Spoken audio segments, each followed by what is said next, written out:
Hola, les voy a hablar un poco sobre la membrana celular, o también llamada membrana plasmática.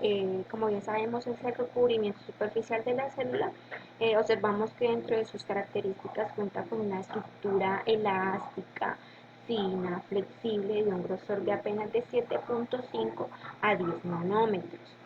Formada principalmente por proteínas, fosfolípidos, colesterol y carbohidratos. La función de ella es separar el medio extracelular del medio intracelular. Ahora les voy a hablar un poco sobre sus partes y sus funciones. Entonces aquí tenemos la célula. Entonces vamos a empezar con lo que tiene que ver con el colesterol.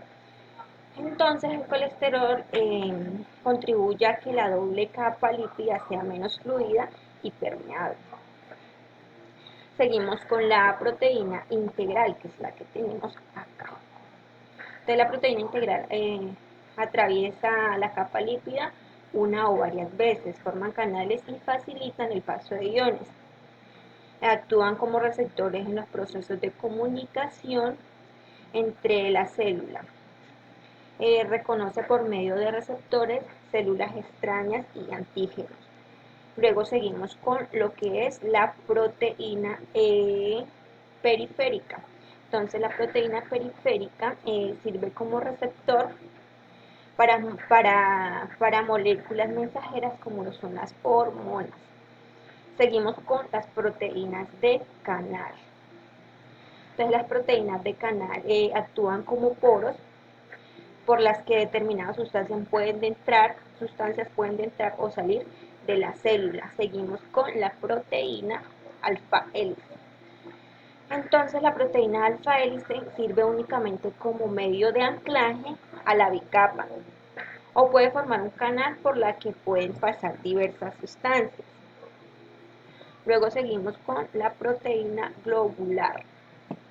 Entonces ella actúa como enzima, catalizando reacciones orgánicas que tiene el organismo en condiciones normales eh, y con gran especialidad. Seguimos con las glucoproteínas. Las glucoproteínas se dan gracias a la unión de glucósidos y proteínas.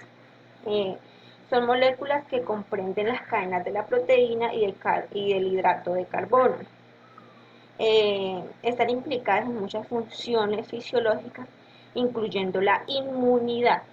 ¿Listo? Entonces, hasta aquí les explico las partes. Luego seguimos con lo que tiene que ver con el transporte a través de la membrana. Entonces, vamos a explicar lo que es el transporte pasivo. Perdón, nos devolvemos acá atrás. Entonces, vamos a explicar, me faltó el carbohidrato. Entonces, el carbohidrato, su función fundamental es proteger la célula de posibles lesiones, permite el deslizamiento de las células en movimiento, como lo son los glóbulos rojos, intervienen en los fenómenos de reconocimiento celular en el proceso de rechazo de injertos o ya sean trasplantes. Eh, los glicolípidos, que son los que están acá, entonces sirven como sitios de reconocimiento para las interacciones célula-célula. También actúan como barreras y son responsables de la fluidez y la flexibilidad o curvatura de las membranas.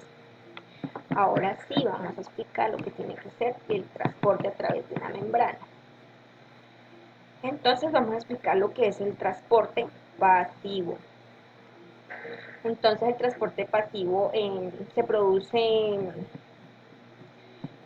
siempre a favor del gradiente, es decir, de donde hay más hacia el medio donde hay menos. Entonces ella se divide en difusión simple. Entonces la difusión simple es el paso de pequeñas moléculas o a favor del gradiente. La difusión facilitada. La difusión facilitada permite el transporte de pequeñas moléculas. Entonces ella lo que hace es de pequeñas moléculas El krill-Lockhart es el que facilita el transporte de pequeñas moléculas polares como aminoácidos, entre otras. Luego seguimos con el transporte activo. El transporte activo se produce cuando el transporte se realiza en contra del gradiente electroquímico. Ahora vamos a explicar sobre el transporte de moléculas de elevada masa molecular. Para este transporte existen tres mecanismos principales. La endocitosis, la célula capta partículas del medio externo y produce la estrangulación y se forma una vesícula eh, que encierra el material ingerido. Luego seguimos con la exocitosis.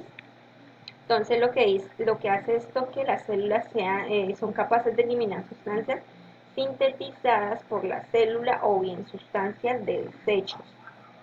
Luego siguen los transitosis. Transitosis permiten a una sustancia atravesar todo el citoplasma de un polo al otro. Entonces lo que hace ella es atravesar todo el citoplasma de un polo al otro. Entonces, luego sigue la propagación del impulso nervioso. Entonces, esto lo producen lo que son las neuronas.